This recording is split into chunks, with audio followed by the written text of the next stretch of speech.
Kemudian yang selanjutnya, setelah kita membahas definisi konflik itu apa, yang selanjutnya kita akan membahas tentang bentuk-bentuk konflik. Bentuk konflik yang pertama adalah konflik berdasarkan dampaknya. Kalau mengingat dampaknya berarti hanya ada dua, positif dan negatif. Nah, untuk konflik yang ternyata itu berujung positif itu disebut dengan konflik konstruktif. Ingatnya construct ya, membangun. Artinya konflik ini merupakan konflik yang terjadi justru akan menghasilkan solusi bagi pihak-pihak yang berkonflik. Win-win solution begitu ya. Salah satu contohnya adalah ketika kalian berdiskusi di kelas, mendebatkan suatu fenomena sosial. Nah, di sini pada akhirnya kalian akan menemukan tentang solusi dari permasalahan yang kalian debatkan di kelas ya. Itu salah satu bentuk dari konflik konstruktif. Ingat, kalau konflik konstruktif merupakan konflik yang membangun. Artinya dampaknya justru akan memberikan hal yang positif bahkan solusi bagi pihak-pihak yang berkonflik.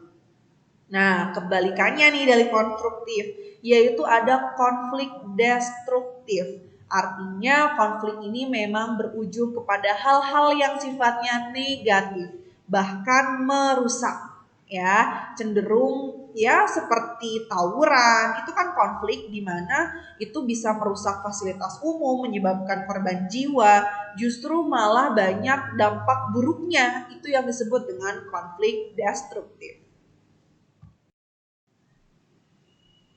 Kemudian yang selanjutnya guys, itu ada konflik berdasarkan cakupannya. Kalau berdasarkan cakupannya ada dua. Yang pertama adalah konflik vertikal dan yang kedua adalah konflik horizontal. Kalau kalian sudah paham dengan materi struktur sosial, kalian pasti sudah ingat ini dengan materi strata. Betul sekali. Kalau konflik vertikal artinya konflik yang terjadi di antara orang-orang yang punya perbedaan kelas, ya, punya perbedaan strata dalam kehidupan masyarakat.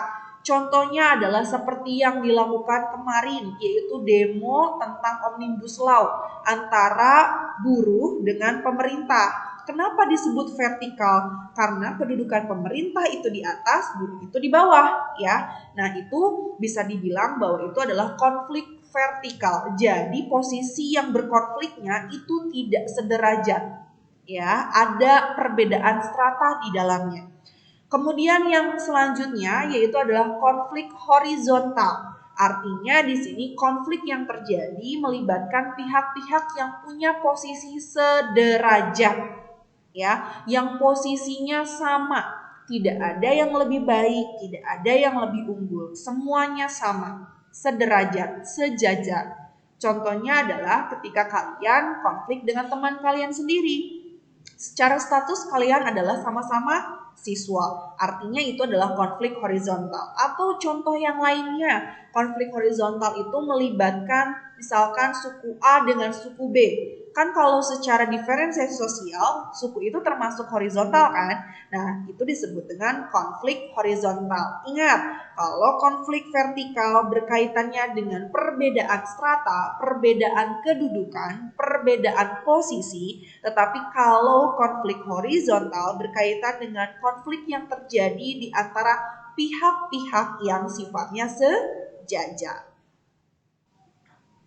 Kemudian selanjutnya bentuk-bentuk konflik itu ada berdasarkan cakupan wilayahnya. Berarti kalau masalah wilayahnya berdasarkan tempatnya ya. Yang pertama itu ada yang disebut dengan konflik lokal. Artinya memang ruang lingkupnya sempit. Biasanya melibatkan individu atau kolektif. Contohnya konflik satu desa misalkan ya, satu kelurahan, satu kecamatan yang memang ruang lingkupnya itu sempit dan hanya ruang lingkupnya itu lingkungan sekitar itu aja. Ya, itu konflik lokal. Selanjutnya adalah konflik nasional. Sudah lanjutan dari konflik lokal. Biasanya antar wilayah.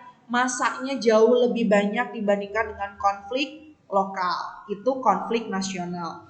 Kemudian yang selanjutnya adalah konflik internasional. Berarti artinya sudah melibatkan negara ya.